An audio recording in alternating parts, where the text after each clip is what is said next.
Hey everyone, welcome to our channel. If your account has been disabled in the App Store or iTunes, then here are step-by-step guide to resolve it effectively. So let's get started. Firstly, open the Settings app on your mobile device. Then inside the Settings app, scroll down and look for the Screen Time option available there and tap on it. Then inside Screen Time, tap on the Content and Privacy Restrictions. Then if it is toggled on, then simply toggle that off. Restrictions can sometimes interfere with Apple services, so make sure you disable them.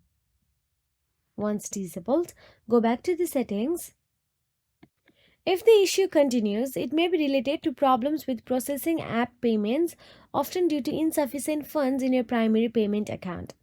In such cases, consider updating your existing payment method. Go to your Apple ID settings by tapping on your Apple ID name on the top. Then tap on the payments and shipping option available there. If you need, then you can enter your iPhone passcode or simply go with Touch ID or Face ID. And now here, update your current payment details or tap Add Payment Method to add a new form of payment.